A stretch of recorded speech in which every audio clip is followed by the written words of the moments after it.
Hi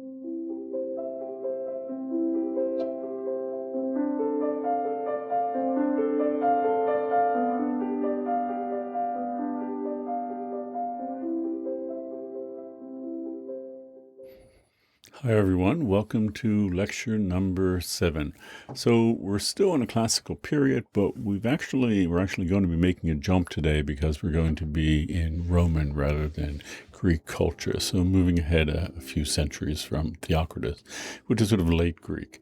And principally we're going to be looking at Virgil today, both as an example of sort of a complex type of pastoral and as an example of Georgic, which is another literary form that we have to sort of come to grips with because it's yet another way of writing about the environment.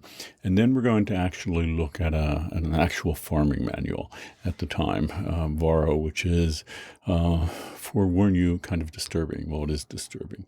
So there's a lot to cover, a lot of slides and all. So I want to just jump right in and move through the material then. So here's our Prezi, and let's go into number 7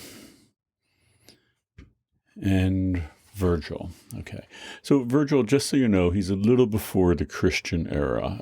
That's the one he writes. So 2,000 years ago, a little more than 2,000 years ago for Virgil. But firmly now, we're talking about a Roman writer, Roman poet, thinker, who is writing not in Greek, classical Greek, but in Latin. So that's the text that we have before us. So, recapping kind of what we said last time, so at least as early as Theocritus, poets have imagined the perfect pastoral place as a way of drawing attention to the fact that the contemporary state that they were inhabiting was anything but perfect. Even if they weren't attempting to draw attention to the fact that it wasn't perfect, the very fact that they were doing this, and in fact, Virgil's writing at a time just about where Rome is going to hit its height. Rome has an interesting distinction in Western history. It is the first city in the West to have a population of 1 million. That's a remarkable achievement. So there's a lot going on in that particular city, and a lot of it not very good. So you can see why there'd be like a projection away from the city to a pastoral place. So Virgil is part of that, but in a more complex way, as we'll see. Yep. What makes Virgil different, and when I say more complex than like Theocritus, is that, he explores in the first eclogue, which we're going to look at, the way that people become aware of an environment as endangered. And if you think about it, that's a really important thing from our perspective, right? From an environmental perspective, how exactly do we become aware of an environment when it's endangered? What's that like? People have, of course, broached that issue more recently in the last 50 or 60 years during the modern environmental movement. But it's interesting because Virgil is doing the same thing here. I mentioned last time, if you recall, the Santa Barbara oil spill in 1969, in that obviously people before the oil spill in Santa Barbara knew they had a beach, they were aware of it, but suddenly they became aware of it in a way as more precious, more fragile, more deserving of their attention. And that helped bring about the modern environmental movement. In fact, often when people cite the factors that brought about the modern environmental movement, many of them will, of course, look to Rachel Carson's Silent Spring, which we're going to read from at the end of this course, but also the 1969 Santa Barbara oil spill, because it became a very public outpouring of protest against it. Why? Well, because people became aware of the environment as endangered at that moment. And that's the very thing that Virgil is going to be, in a roundabout way, talking about here. Yep. So we're going to go through this. There are a number of eclogues. This is just the first one. It's a relatively short read, but it is pretty dense, so we're going to go through it line by line. Incidentally, people sometimes think that if you look at this word eclogue, it looks kind of like ecology, kind of. It's not like ecology.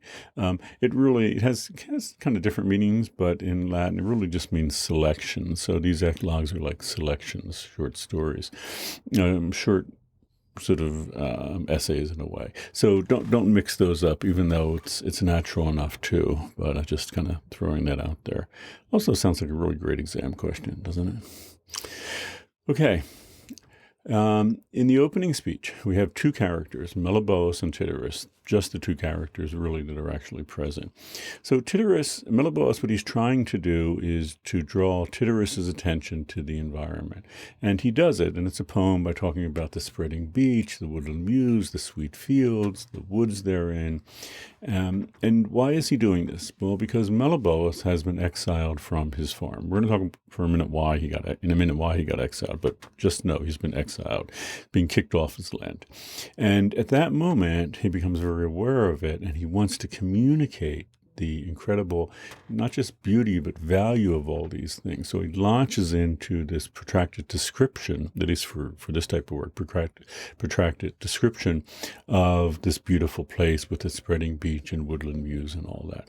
So that's how the eclogue starts, with Meliboeus talking. Then Tityrus responds. So, by the way, these are the line designations for the poem. And what does Tityrus do?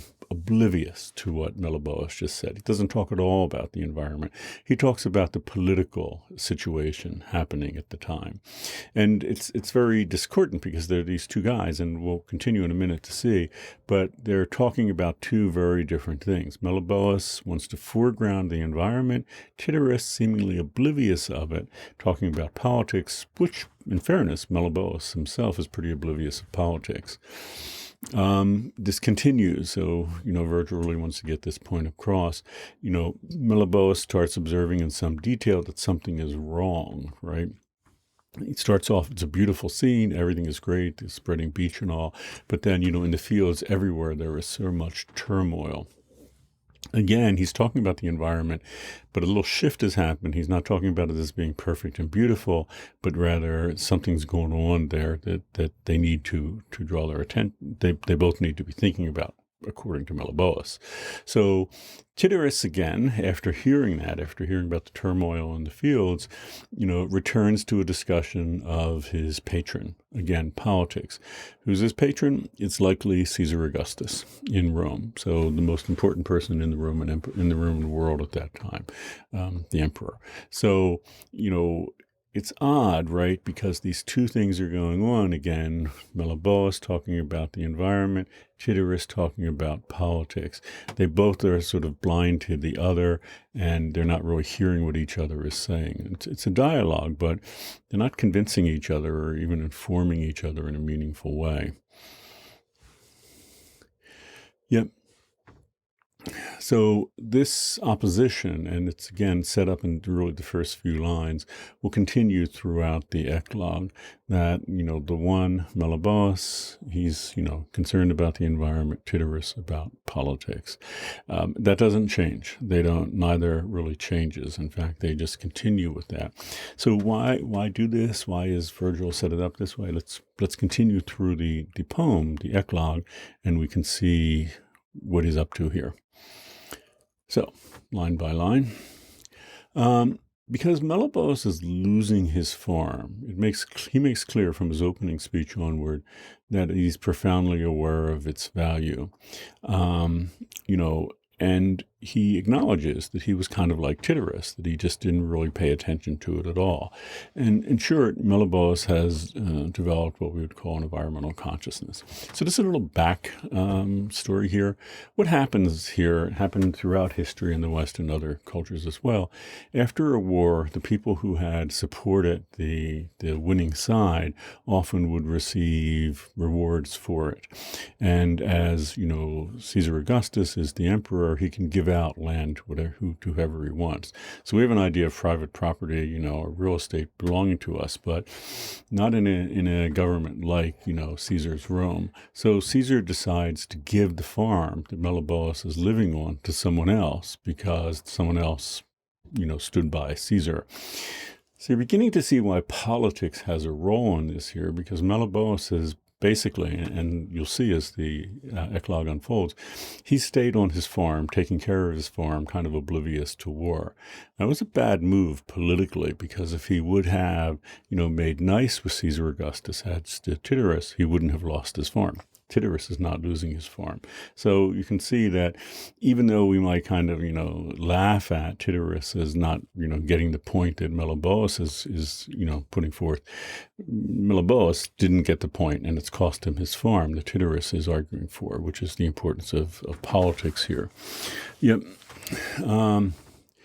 So it's important to note here, because of the way I just explained it, it's not like the environment is changing. That farm doesn't change. Meliboeus' former farm doesn't change. He's changing scenes. And that way is how he's getting an environmental consciousness. So if his fields had been destroyed, and that's what Rachel Carson talks about in Silent Spring, to kind of be a spoiler, then you get an environmental consciousness there, right? Because these fields are all being destroyed. What's going on? You'd be very concerned about it.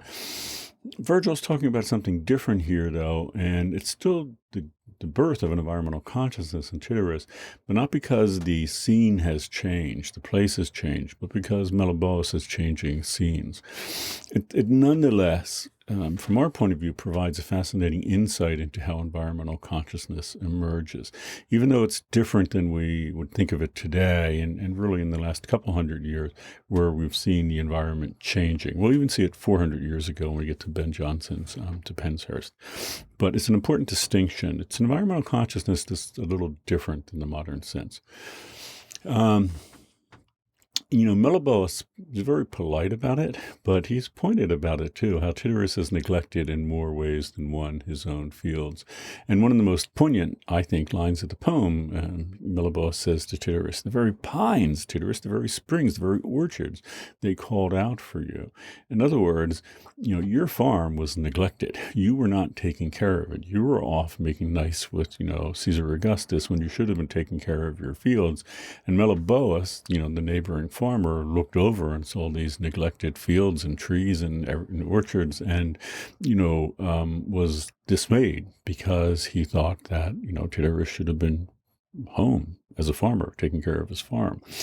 In a way, Tityrus was, right? He was taking care of it by ensuring that it wasn't going to be, politically taken away from him.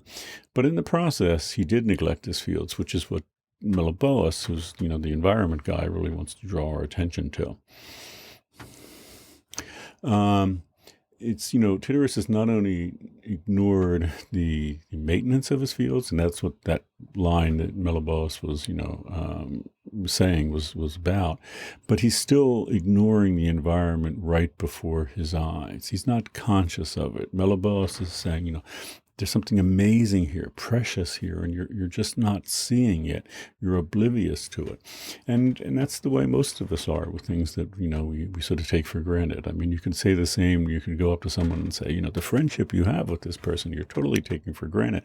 You need to stop and become mindful of it.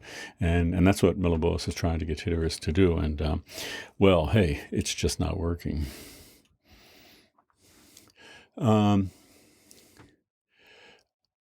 So what happens then is Meliboeus launches into two protracted speeches, which we won't talk about. We won't go into in detail because they're kind of long.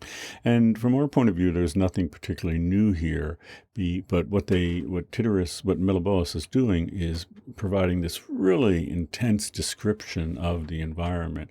So, he's said a few things before about spreading beech trees and all, but now he's going to really lay into it in the hope that Meliboeus will finally, kind of perk up and listen to what he's saying. Meliboeus doesn't. Meliboeus tries to draw Tityrus' attention to various features like familiar streams, bees feeding on willow blossoms, a variety of birds. And by the way, it's, if you look at this as people have, as I have, these are very specific descriptions here. These are not just willows. These are, willow blossoms, not just blossoms. These are not just a bird. They are turtle doves. These are real, literal features of the environment, things that you would encounter if you walked through one of these farms. They're not meant to be allegorical. So we talked a lot about how pastoral can be allegorical. This part, what Meliboeus is doing, is very literal, and these descriptions make clear that it's literal. There's no way you can read them effectively as allegory.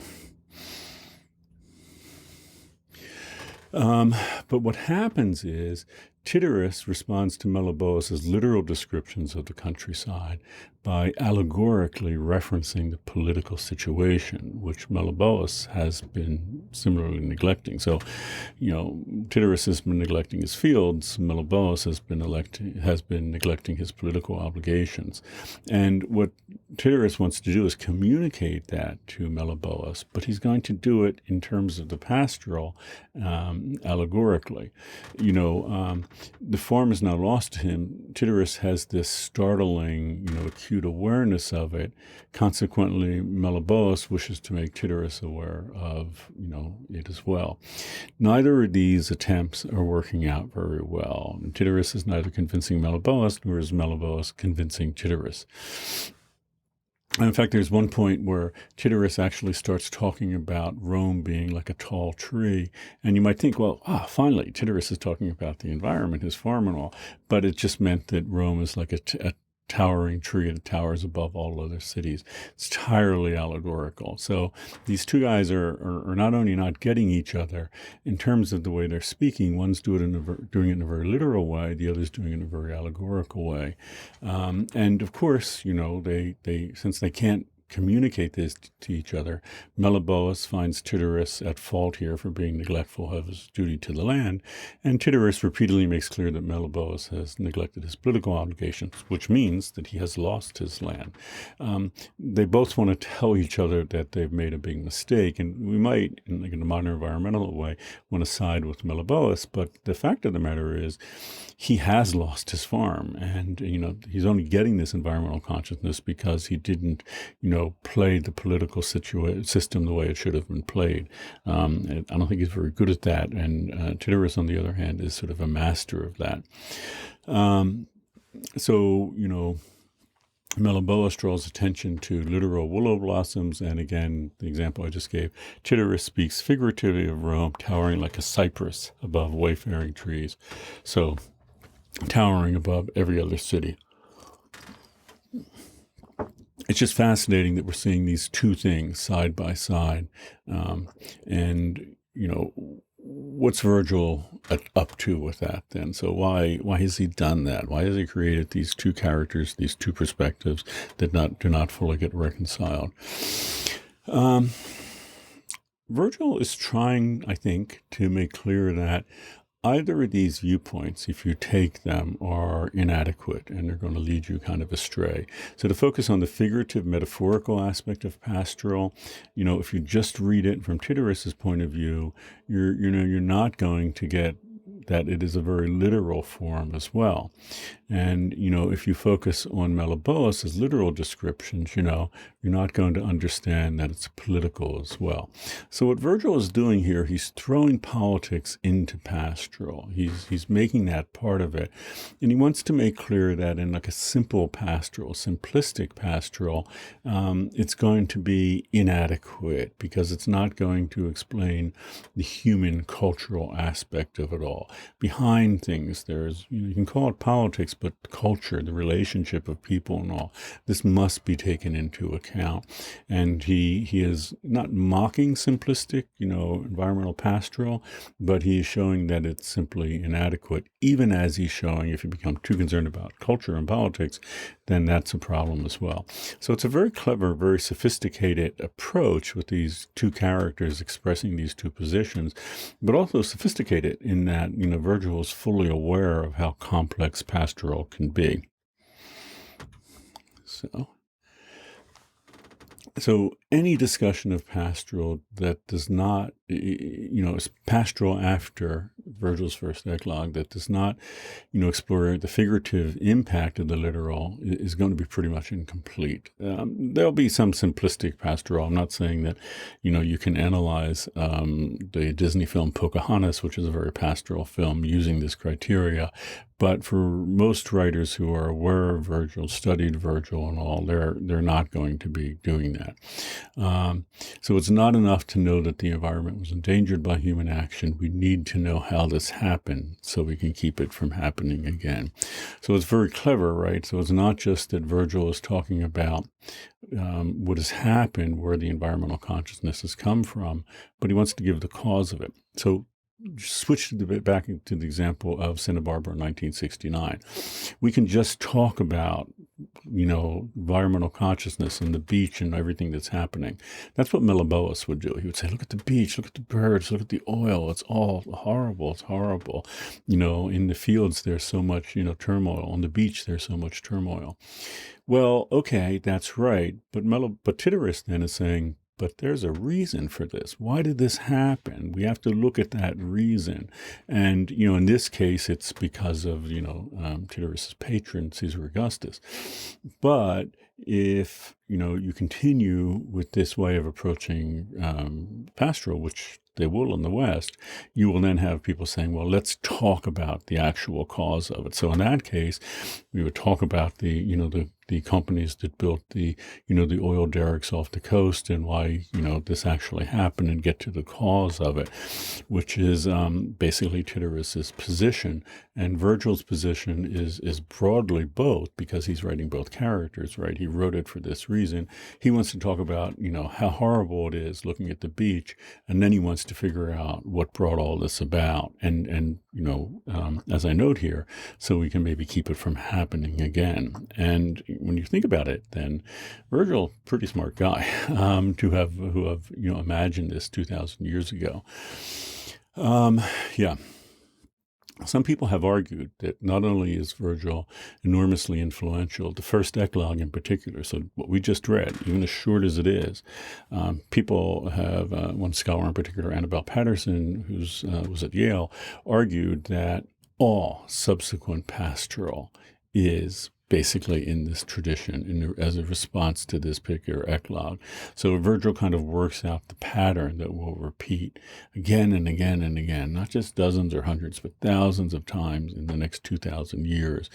It's a little too simplistic to say that, all pastoral follows this, but a lot does. And it's just enormously influential. And we're going to talk about it when we get to, so one of the reasons I want to have you with this understanding is so that you understand environmental consciousness and how it is, culturally, politically dependent, but also because we're going to see people writing in this tradition in really interesting ways, like, for example, Amelia Lanier in Shakespeare's time.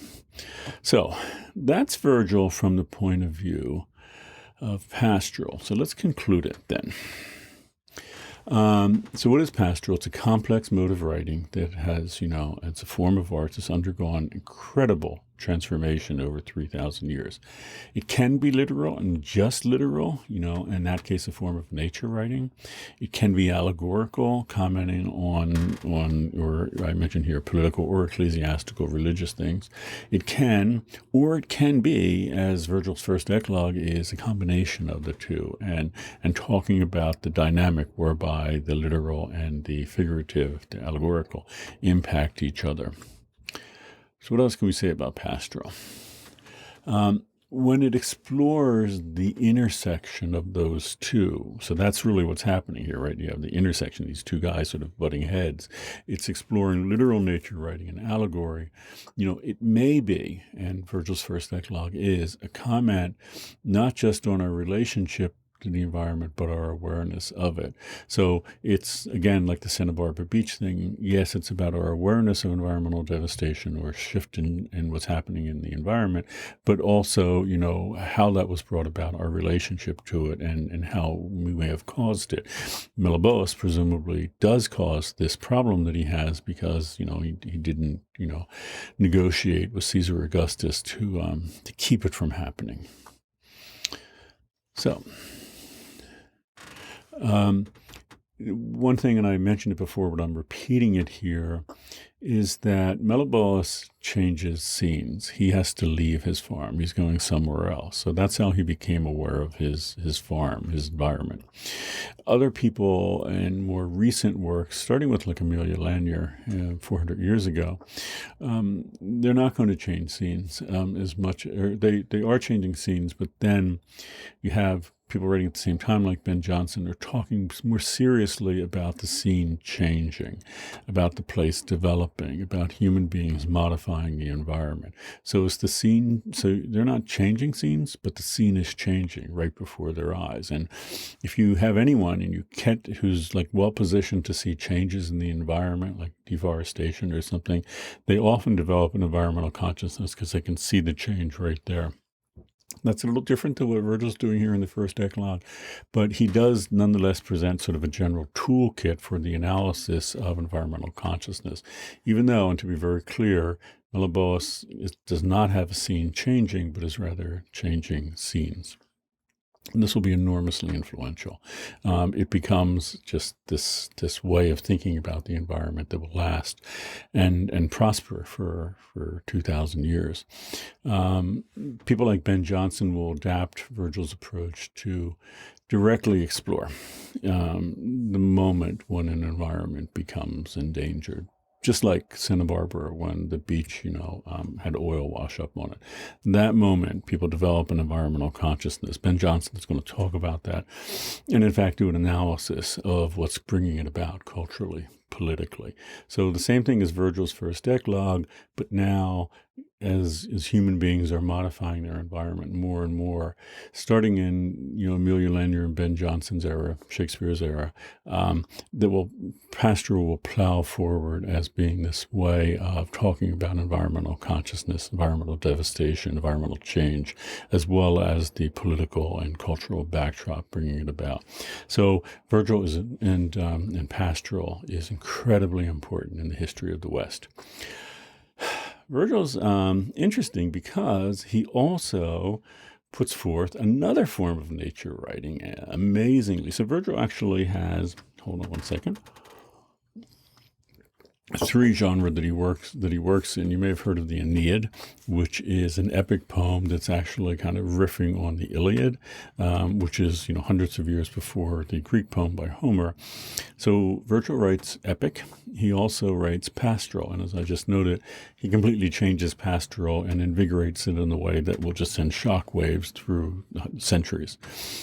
But he writes in a third way, which is known as Georgic. So let me present an overview of this. It matters to us because this is another form of nature writing. This is another way of writing about the environment and confronting the environment. So what's this about? Georgic can be a form of nature writing depicting life in the country. It's different than pastoral because, so what was the signature thing about pastoral? Well, and Melibœus and Tityrus, even though we just didn't talk about it, are good examples. They're shepherds living out on a farm, and they really don't work very much. They just tend their flocks and all. So it is characterized by this notion of odium, right, which is, free of labor. Georgic is different. Georgic is an agricultural change. In Georgic, you're really talking about what we think of as modern farming, where farmers have to work very hard and they have to do agriculture. So in a way, pastoral, and again, remember from last time, is sort of what people thought at the time, projecting back hundreds of years. What was the original human condition? Well, they didn't know about, pre-modern humans and all. So they just thought, well, people just, walked around with sheep and shepherds. But then we need agriculture, especially like as Rome is growing and all. We need people who actually work the land, who don't just walk around making songs and following their sheep. These are people who have to use plows and have to use implements and have to do what we think of as agriculture in the sense of planting things and all. Again, shepherds don't do that, right? Shepherds never pick up a seed or a hoe. They don't do any of that. But in this mode, this is about how to do that. So that may sound familiar to you. Remember, the biblical story has the same twofold thing, right? So the prelapsarian, before the fall, Adam and Eve just walk around. They don't do anything. They never pick up a hoe or a seed. But after the fall, God says to Adam, "The cursed is the ground for thy sake, and the sweat of thy face thou shalt eat bread till thou returneth unto the ground." So the notion here is that after the fall, human beings have to work the ground. This is where agriculture comes in the scene, planning and cultivating and all. So here you have that again, the same thing being repeated. So let me give you the final example. Remember life in the Golden Age, which Hesiod talked about, and which is echoed by Ovid, rather than the Iron Age. So what do I mean by that? Before the fall, human beings didn't do anything. Life characterized by odium, doing nothing. That's the same as the Golden Age that Hesiod talks about. So that's also a historical imagining, right? It's a foundational myth about where human beings came from. Virgil is bringing yet a third thing in, and that is here that with Georgic and pastoral, it's the same break, right? So Georgic is the life characterized by odium, and then pastoral is, and then Georgic is like after the fall, what he should call the Iron Age, where people have to practice agriculture and actually work the land that it's not going to spontaneously give forth for them. So if you think about it, it becomes really hard not to buy into this in the Western tradition, because again and again in different ways, whether it's Hesiod, whether it's the Hebrew Testament of the Bible, whether it's Virgil, people are telling the same story again and again about our relationship to the environment.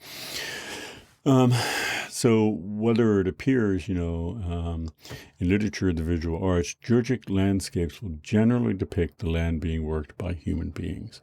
The word Georgic, in fact, comes from two Greek words, Gaia, which means earth. You may have heard of this word before, like there's a Gaia theory, which we may talk about toward the end of the course. We don't have to worry about it now, but Gaia is the Greek word for earth, and ergon is the word for work.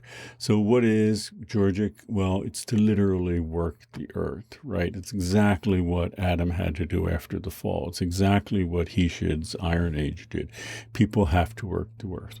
Simply put, it's agriculture. It's not just, going out and gathering and all. It's very hard work and requires a lot of skill to do. And Virgil's going to help impart that skill to us. And that's what the Georgics is about. So, pastoral landscape, which are populated by shepherds leisurely standing with their sheep. So if you can see it here, that guy is a shepherd. He is leaning on his staff. He's not doing anything. I mean, we can't tell. Maybe he's singing. That's all the shepherds basically did. He's following his sheep around, or in some depictions, the sheep follow the shepherd, but it's still, that's it. But you have another guy in this scene here. A Georgic landscapes, big farmers working the land. This guy is a Georgic representation. Look, he has a plow. It's sort of representative of terracing, right? He's terraced a hillside. That's a lot of work to do by hand with the plow and with shovels and all. And then, of course, this is agriculture. You have to plant the seeds. You have to take care of them. You have to fertilize them. You have to water them. You have to take care of insects there. You have to harvest them. You have to preserve it. Boy, a lot of work, but that's what this is. So if you look at the two together and you see a scene like this, you might think, well, it's really just two guys. They're basically doing the same thing, but they're not. These are two radically different ways of relating to the environment. One is, not doing anything, sort of like before the fall, the Golden Age.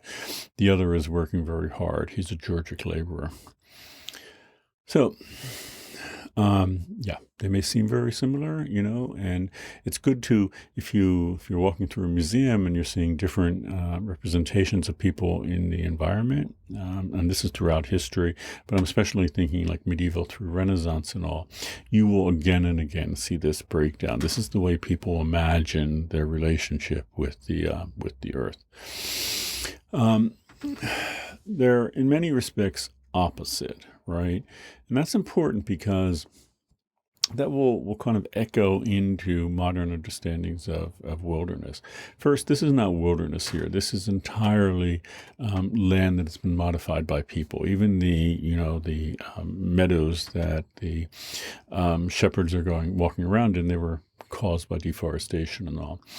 But there are two different ways of imagining it, right? One is where we sort of do nothing. We let nature grow in its own way. That's the theory anyhow. We now know, as I mentioned before, echoing Andy Goldsworthy, that, the sheep are actually there ripping up plants and all, so it stays nice and kind of like a mowed lawn. But in the other case that, you're talking about really modifying the environment. And the guy that we just looked at in that painting is a great example because he's literally terracing, right? So he's not doing like mountaintop removal when you mine for coal or something, but he is literally going in and recontouring the earth itself. He's making landscaping into an activity rather than just looking at the landscape. He's landscaping, he's changing it. So there are very different ways of approaching the environment. As we get further along in the course and we see how this will play out in more modern things, we'll see this opposition. So it's good you have a sort of an overview of it now. So some more of Virgil's Trogics. So it's written about 29 years published before the Christian era, and is written after the Eclogues. So as Theocritus formally inaugurated pastoral, Virgil just picks up and sort of repeats, and some would argue perfects pastoral. But Georgics, he creates this genre. Although, there clearly works before, and we're actually going to look at one with Varro, where people are talking about, agriculture and things like that. But Virgil is going to do a little more here because it's actually imagined, and we'll get to this, like a farming manual in some respects. So, it's interesting that Virgil here, and he does it in the pastorals, and of course the Hebrew Testament of the Bible does it, and Hesiod does it. They all imagine a perfect time when people lived at peace with the planet. So again, this is their version of history, and there was once a time, quoting Virgil here, when earth yielded all of herself more freely, when none begged her for her gifts. In other words, you don't even have to ask the earth, you don't have to do anything to the earth, you don't have to plow or water or seed or anything like that. The earth just gives you everything you need. So this, yet again, we have this story of this, this Edenic world, this golden world, this pastoral world, where, human beings didn't have to do anything, where they lived at peace with the environment. And in each case, this gets shattered by human action, whether it's the fall or, Pandora's actions. This resonates today, right? We're encouraged to believe that human beings once lived at peace with the earth. And again, the historical record that we now have, which none of these folks had access to 2,000 or 3,000 years ago, makes very clear that that really wasn't the case. And in fact, this whole thing is a very simplistic kind of history because it's imagined like a single history, right? We now know that there are cultures across the planet. So how does this, involve people in, Asia or the Americas and things like that? What were those cultures like and all? So, it's very simplistic and it's just a myth. We now have a pretty good handle on it. And again, I don't mean to upset anyone who believes in, the biblical account of the fall as being literal, but from the point of view of science and archaeology and anthropology and history more generally, that's not the way it really was in the world. But through most, and this is the important point from our perspective, for most of Western history, this is what people believed. This is what people assumed that early life was like. We might have a view of early life being like, people living in a cave or something. But if you asked most people through most of Western history, they would tell you that's what it's like. And why not? Because they keep hearing it again and again in all these different ways. Virgil actually goes further and elaborating on it, that this is almost like a socialist relationship here, right? So I'm quoting Virgil. No tiller subdued the land, even to mark the field or divide it was unlawful. Men made gain for the common store rather than for personal gain and profit. So, no one dared, till the land. No one dared take a plow to it and harm it, even to mark the field and say, well, this is my field and that's that's your field. To Virgil, that was unlawful because, everything is owned commonly. So he's taking this idea and he's imagining what early human beings were like, and he has his own take on it. So it was like kind of socialist. Everyone owned everything. No one would say that they wanted something for themselves. And, everyone helped everyone else. This idea that, we are selfish and just all about caring for ourselves, according to Virgil, that comes later. That's not the original state of humanity. So it's a very nice view of early human culture that Virgil has, that's for sure. And just like in the Genesis account, and what's so interesting, again, we have the same thing yet again. We had it with Hesiod too, that here the great Father himself willed that the path of husbandry would not be smooth, and he made human art awaken the field. So it's again God here in the sense of the great Father, which sounds a lot like the Judeo-Christian God. He intervened and said, well, no, this is going to stop what you did. And same thing here again. The human action brought this about, and it's not going to be smooth anymore. Earth's not going to just give you everything. You can't just go out and gather things and all. Life's going to be hard, and human art, and by that we mean agricultural art, is going to be needed to awaken the fields. So the fields aren't just going to give you, if you just leave them alone, they'll grow a forest or something. What you need to do is use art, and Virgil's going to lay out that art here in the Georgics to awaken the field, to make the field grow food for you. So again, such a similar story, and this is not Judeo-Christian thinking, right? This is Greco-Roman, and yet you can see why these two traditions will go through Western history together pretty well, because they're, this is not the Christian God or the Jewish God we're talking about here, but this is a very similar God. So conceptually, it's easy to sort of wrap your head around it. Yeah. So what in this after the fall and this Iron Age, what actually succeeds in the world? Toil conquered the world, unrelenting toil. So it's work. That's the key thing here. You've heard of like the Protestant work ethic, this idea put forth by Max Weber a little over 100 years ago. Well, that's clearly on display here. It's all about hard work. It's adversarial, right? Because the earth is not going to take care of you. You need to take everything from it. And even the way farmers' tools, which Virgil will talk about in the Georgics at some length, they're described like weapons, right? They're the hardy, rustic weapons. And the word is literally arma here, so that translation is good. It is weapons. And arma is the Latin word, which becomes our word arms, like, weapons, without which the crops would never be sown or raised. So it's clearly adversarial, and clearly kind of like Gilgamesh and Enkidu when they went to the cedar forest. They were equipped with weapons to take down that forest. The rustic, farmers are also equipped with weapons to tackle the earth, to get the earth producing, because the earth's not going to do it on its own. Yep. One of the interesting things, and it should be a tip-off for you, if you read Pastoral, if you read Virgil's Pastoral, if you read Theocritus' Pastoral, it doesn't really matter. Pretty much any pastoral in the West, they give you no advice on how to be a good shepherd, how to care for your sheep, how to, for example, shear your sheep or something like that. Things that shepherds would probably need to do, but you don't hear any of that. But the Georgics are full of very practical advice regarding, agriculture and husbandry. So, if you think about it, if you're going to do this, if you're going to take these weapons and you're going to plow and you're going to plant and you're going to, water and fertilize and, harvest and all that, you need to know how to do that. Shepherds don't need to know how to do anything except walk around. But here you have to. So Georgic will be characterized by being filled with a lot of pretty practical advice.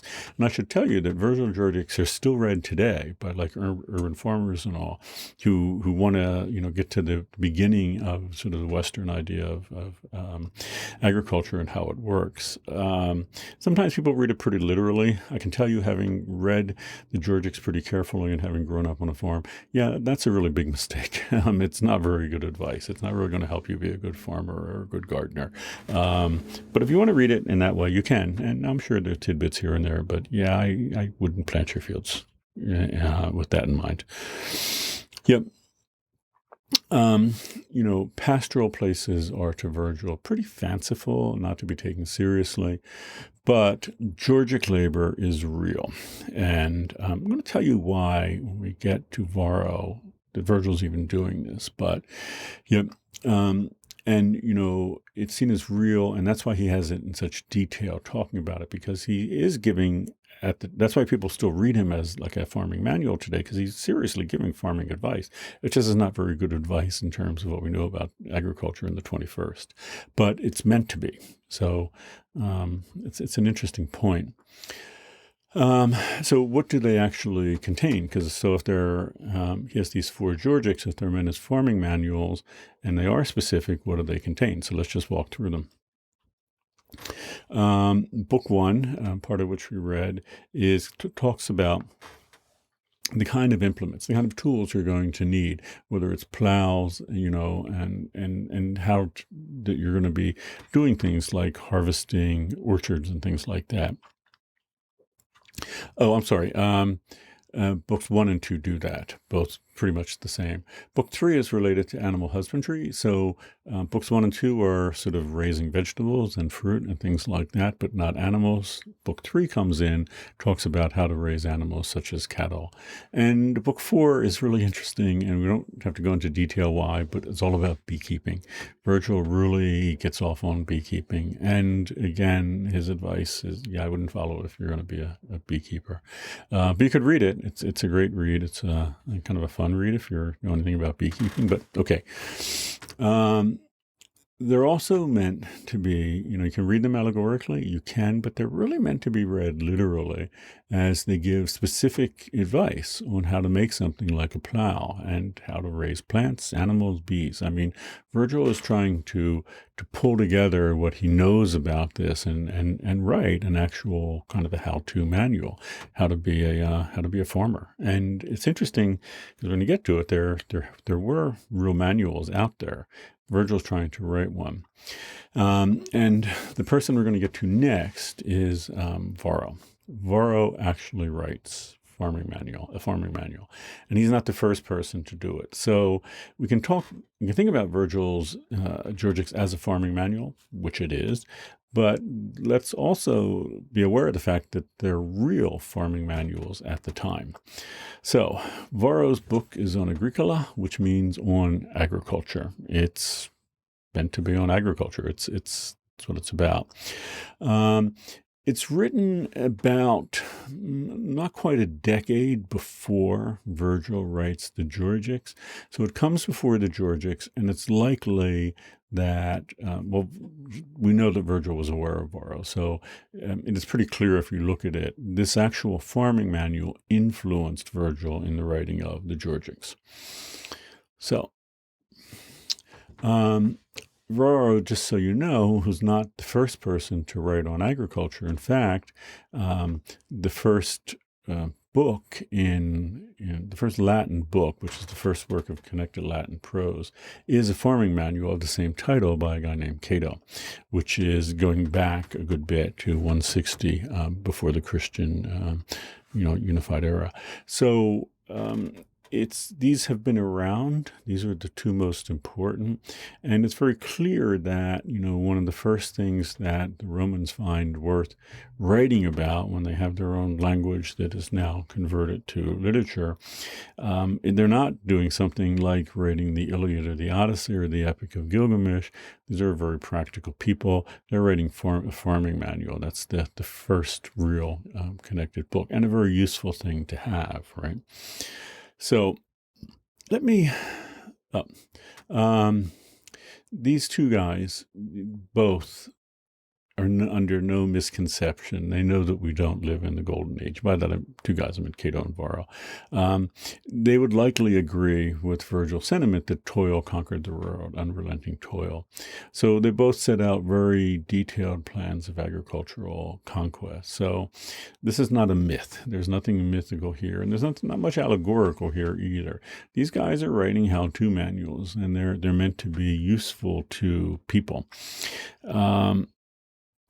Yep. Also worth noting here, and it's revealing about the way they approach the earth in agriculture, that both of these guys, Cato and Varro, thought nothing of using slave labor. Slave labor was part of it. And they give particularly difficult to read descriptions of how slaves are to be treated. So, when, you should cut back on the rations of slaves. When they get a certain age, they're no longer as useful for the field, so it's time to sell them off. And when you read it, it's shocking and disturbing. I can tell you because these are other human beings, right? And yet they're being thought about in a very sort of mechanistic way of how useful they are when they, outlive their usefulness, when they're eating too much food and all. They're not thought of like human beings. They're thought of something that is there to help you make money. And make no mistake, that's what these guys are about, making money. So let me just, before I go into this in more detail, just give you a very quick overview of what's happening here.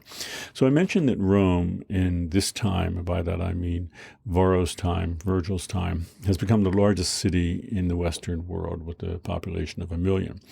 Now, what made that possible? You probably know some things that made that possible. There are two very famous ones, right? Well, the Romans had this incredible road system so that they could transport things around like food and all. Great. They also had this amazing aqueduct system so they could bring water in. Also great. People need water. But the third thing that's really important that you may not have heard a lot about is people needed food. How do you get food to 1 million people? Well, those roads help because you can transport things, in and around and through the city. But you need to grow food relatively close to the city. It's not like you can bring it from thousands of miles. You can bring things in by ship, which helps. But in terms of actually growing food, in the Roman Empire, in Italy in particular, you need to be pretty close to the city. So one of the things that Caesar Augustus was very keen on is that people should learn how to farm. And he was really thinking about rich landowners all around the city of Rome who had these amazing, estates where they really weren't optimizing it very well. Enter Varro. Varro says, look, you guys, you could be, incredibly wealthy because that land you have, if you read my manual correctly, will tell you how to raise food there, and you can sell that food right in Rome, and you will make a fortune. And when you read Varro, he's all about, getting people really excited that they can make money. It very much seems like a capitalist in that regard because he's trying to sell the idea on rich landowners. Virgil in his Georgics is trying to sell them on it too. In fact, he's actually been kind of commissioned by Caesar Augustus. And why? Well, because he's like the most celebrated poet of the era. And Augustus says, why don't you make this seem like a really wonderful, pleasant thing to do? This is kind of a hard sell, right? Because these wealthy landowners, they have have a lot of land and they're making money off of it by renting it. But, they're spending all their time in Rome, right? It's the biggest city in the West. I mean, there are a lot of, things to divert your attention there. And Virgil is trying to make the work of actually working out in the countryside seemed beautiful and all, sort of a celebration of farming life. We still have that today. Georgic is alive and well today. When a lot of people will think about, the small town America and farms and all, and this is sort of the cornerstone of who Americans are. Well, that sort of patriotism is exactly what Caesar Augustus was trying to cultivate, and he had Virgil selling it. So it's meant to be, and that's why people still read it today, the Georgics as sort of a celebration of country life, celebration of farming, celebration of gardening, and it's meant to sell it on people who. So if you didn't buy the idea that you could just make a ton of money on your farm, it's a two-pronged approach here. That's Varro. Then you have Virgil saying, well, this is the most wonderful life in the world. Go out to the country. This is so much better than the city life. You're going to find this really rewarding and great. So it's a two-pronged approach to do what? Just like the aqueducts to bring water in, to bring food in, and enough food to feed this city. Because if you couldn't, Rome is going to collapse, right? You need food. And Augustus, forward-thinking guy, is trying to take care of that. It's very clever, and that is the backstory to both of these. So Varro, let's look into his actual manual and how he's suggesting that you can make a lot of money and increase profits and efficiency. Yeah. Varro thinks of plants and animals in the earth kind of the way he thinks of slaves, right? That these are things that can bring you wealth. These are things that you own. To be wealthiest, you should be efficient in how you use these things.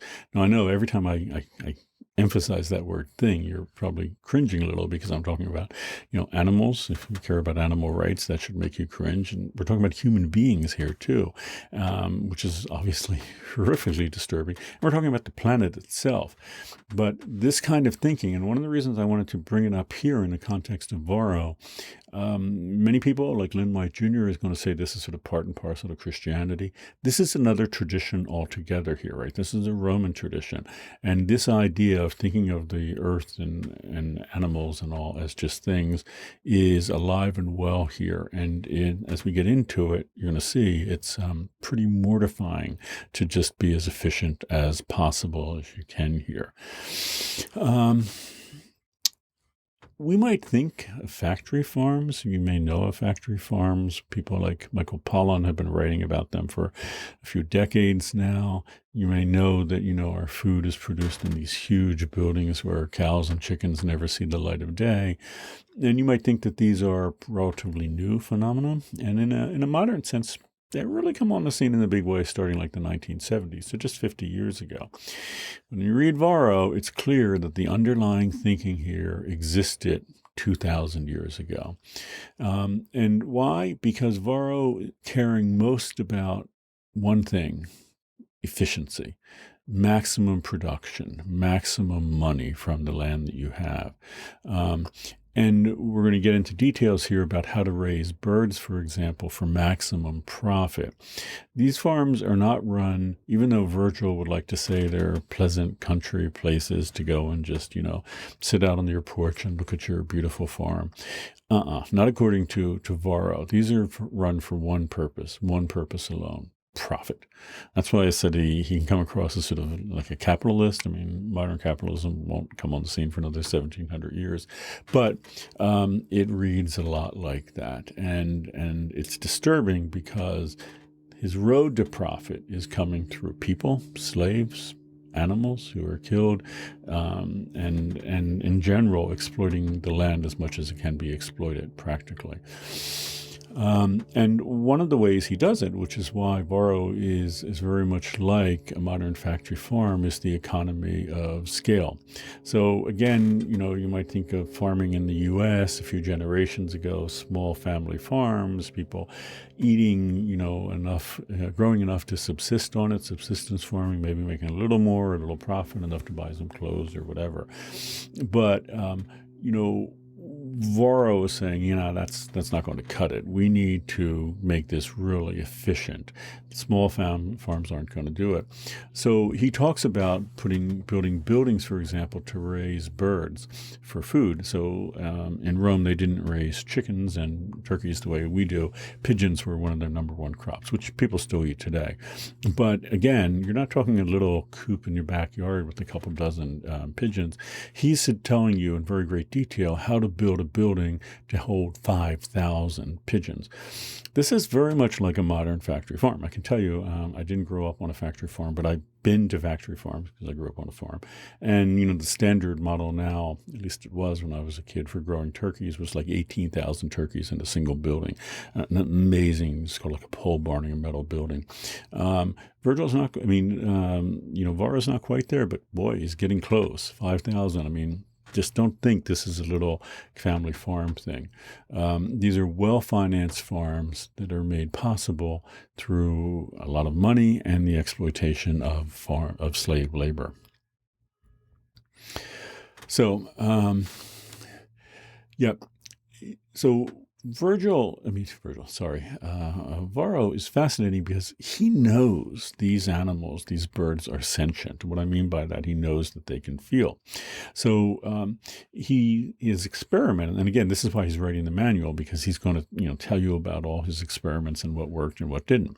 So you have this huge building with 5,000 birds in, and it comes time to harvest some birds to take to market and sell. Well, Virgil found out. Sorry, I want to do this all lecture. Varro found out that if you kill the birds right there in that building, you're going to have 10,000 eyes on you watching you do it. And suddenly, these birds are smart enough to realize what's happening. They've figured it out. And what happens then, they will become depressed and mope and not eat. And, so it's fascinating because you think Varro would get hit with that, like a ton of bricks, that maybe I'm doing something really wrong here. These are feeling, thinking creatures that can do this. But he takes that understanding and then says, okay, well, we have to figure something else out if we're going to keep profits up.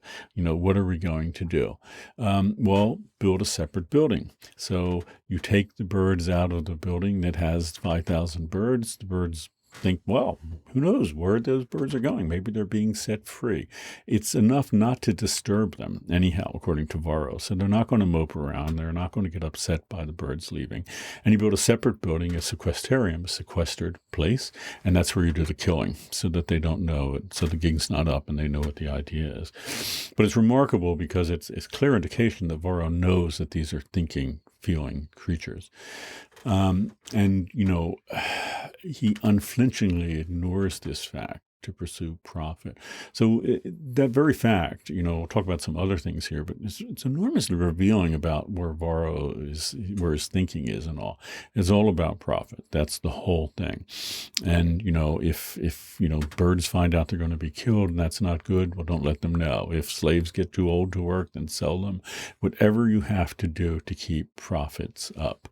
And in this case, you do that by keeping the birds fattened up. So I'll give you another example. If you've read it already, you may know it. But people have argued that this is not dissimilar to the death camps in the 20th century. Yeah, there are similarities there, but I have to tell you, it will break down pretty quickly.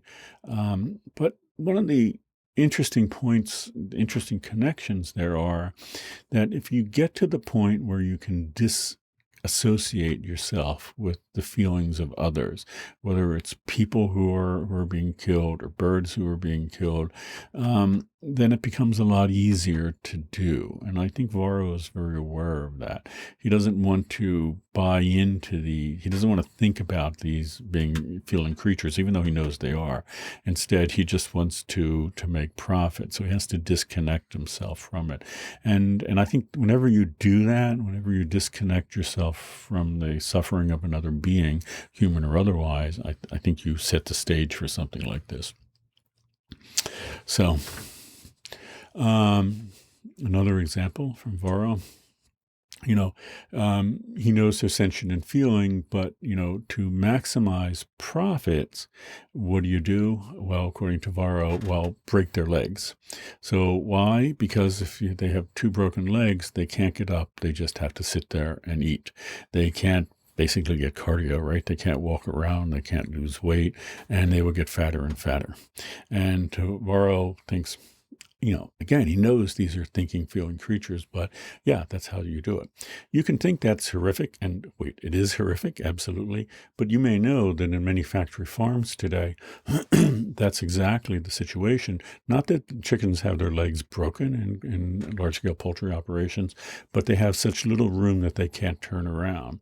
In fact, a while back, California had sort of landmark legislation requiring that every factory farm raising chicken had 1 square feet for each chicken allocated to them. And the idea is that would be enough for the chicken to be able to turn around. There's no sense they can run around. There's no sense they can move, but just enough to turn around. So, amazingly, that's still not the case everywhere, right? So, no, we don't break the legs of chickens in our, large-scale factory farming of poultry, but we just make sure that they can't move. It's the same thing Varro was trying to do, but seemingly more humane, but yeah, it's not so humane. So Varro sort of pulls together some thinking that we've already encountered this term. So let's walk through it. And again, he's not in the Judeo-Christian tradition, but there are dangers to be concerned with that we've seen throughout the term. Yeah. First off, if there's no prohibition against the exploitation of other forms of life or, even plants like a forest, then people are free to do what they want and the mass exploitation becomes possible. So what I mean by that, if there were some religious, prohibition against killing birds or making suffering, and there are in other religions in the world, there are specific prohibitions against causing animals to suffer. Well, but there's nothing like that here. And again, let's forget the Judeo-Christian tradition. Let's just focus on Rome. Yeah, there's nothing in that religion that says you can't do it. So that opens the door to someone like Varro who says, well, if I don't have to care about them at all, then I can do whatever I want to do to them, and I can get as much profit as I can. If I have to break their legs, if I have to, not know that they're being killed, I can do whatever I want. There's nothing to stop him. That's the point. And many cultures had those safeguards built in. They're religious, prohibitions, but yeah, Rome didn't have those. If we think of ourselves as fundamentally different from other life on the planet, and again, if you have a separate creation narrative that has human beings created separately from animals, if human beings are supposed to be, in the shape of God, God's special creation, then, animals are arguably there to do with as we want. If you interpret dominion in the biblical sense of, have dominion over them, can do whatever you want, then exploitation becomes possible, unless there's some reason. And again, you can interpret the Hebrew Testament of the Bible as giving reasons, but historically it wasn't often. It didn't do that. So it meant that animals could be treated very poorly, and that we could do with them whatever we chose to do with them, however horrific it may have been. So,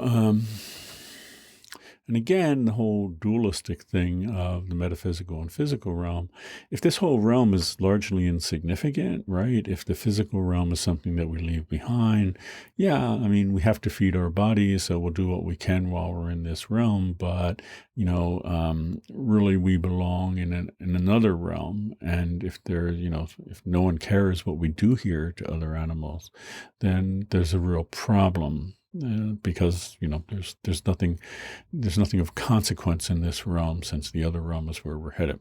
Again, and we're going to see it when we get to, I already mentioned her today, Amelia Lanier, a new kind of Christian thinking stewardship will come on the scene, but that's 1,600 years in the future from here. So it does suggest that you have to be very careful about the kind of thinking and kind of prohibitions you have in a culture, because if not, then it just opens up a lot of problems. So, Virgil's Georgics and Varro on agriculture. A little bit of a concluding statements here, and then I'll make a more general one. Yeah.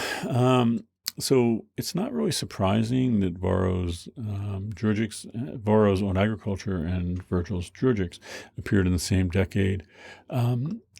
As both underscore that our relationship to the planet, to everything about it, plants and all, but animals as well, is essentially adversarial. That's where we are. We're no longer in a golden age. We're no longer in Eden. We're in this adversarial relationship. And both to Virgil, even though it's a different God, and it's not Jehovah or whatever his name is at different times in the Bible, but his God decrees that this is the way it should be, that human beings have been given dominion, and this is how they have to handle themselves. So again, it's how else to put it? It's practical, right? It's efficient. I mean, we have this problem. How do you feed 1 million people? Well, these factory farms did the job. But what they had to do in the process becomes problematic. In a way, right, you can see them as the problem that why factory farms appeared again in the second half of the 20th, because huge population growth. So when I was born, right about when I was born, 60 years ago, a little over 60 years ago, I was born in the end of 1959. But at that point in time, there were 3 billion people on the planet.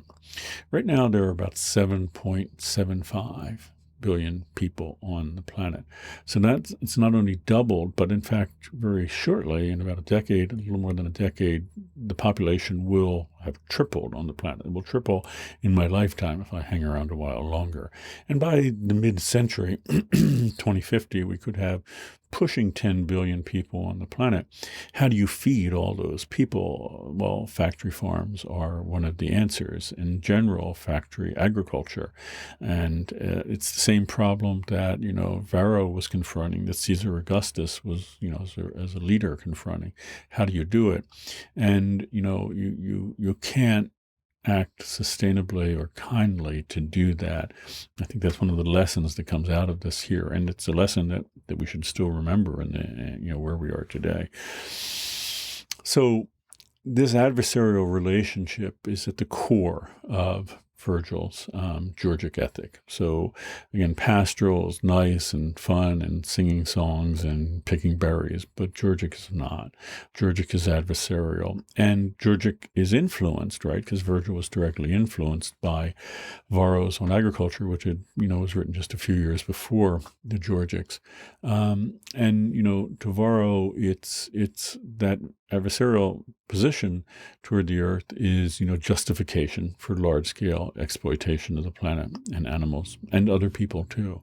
Varro, who, wrote his own on agriculture in 160 before the Christian era, does the same thing, but by the time we get to Varro, and I think it's a sign that it's been developed over time, this clearly is a big deal. It's alive and well and is being scaled up. And not only is the scale of agriculture being, scaled up, so Cato didn't imagine 5,000 birds in a single building, but for lack of a better word, the ruthlessness of it, the all encompassing desire for profit is just sort of without limits in Varro. And as I said, he goes to a whole new level here. It's interesting, right, that Virgil writes the Georgics. We might have expected someone else to do it, but, here's a guy, Virgil, writing about this guy, Meliboeus, who loves his farm and appreciates turtle doves and special trees and all, but that didn't stop Virgil from reimagining another type of agriculture, another type of relationship to the planet, one that's basically agricultural. Again, he's justified because he's sort of recasting, the tradition, this Greco-Roman tradition. So it's just interesting to think about. I think that Virgil is the guy who does it because on the one hand, he's the guy, and let me just pop out of here. I think we can... look, we're all done, lecture 7, so we can go here, and I'll pop fully on the screen here for the last 3 minutes. So it's just interesting, right, that environmental consciousness emerges, and then shortly thereafter, so does something like this, which, I think causes us to cringe. But if you think it through, it's probably consistent with Virgil's thinking, and certainly, again, Virgil wanted to make his, emperor happy and trying to to help the country being fed. So it's a very patriotic thing. It's the same thing with farms today. The whole patriotism around farms and all is because they're so important to feed a country. That's still alive and well. So there's still the celebration of farmers and farming life. And I don't mean to be critical of it. Again, I grew up on a farm, but I am aware that it is, as you should be aware, that it was a rhetoric that was, generated back then and is still, alive and well today. Okay, so where we are is we're at the end of the classical period here in lecture number 7. So where we'll be going to next is a big jump in time. We're going to medieval period, but we're also going to be making a jump from Italy into Europe proper and into England very quickly. So this has been, a very fast-paced, sorry, there's a beeping going on in my neighborhood. I'm not sure if you can hear it. But it's been a very fast-paced, run through Western civilization. But I tried to hit some highlights. And one of the things I wanted to do is hit things that we will go back to when we get into more modern times, but also things to get you thinking about the world today and something like factory farming and more generally the relationship that we have to other life on the planet and how we either, maybe sometimes don't want to think about it, or sometimes we prefer not to think about it altogether. So, but, it is the case that something like factory farms and all, they're not new. They've been around for a long time. And it's also the case in a very general way that our thinking about the environment, how we're postured toward it, has been around for a long time. And if that underlying thinking hadn't been there, if there had been prohibitions against it, factory farms would have never, emerged 2,000 years ago and then again 50 years ago and in different ways throughout history. So that really, suggests that the underlying thinking is still alive and well today, these 2,000 years later. Okay, so that will be it today, and lecture 8 will take us into the medieval period. Take care.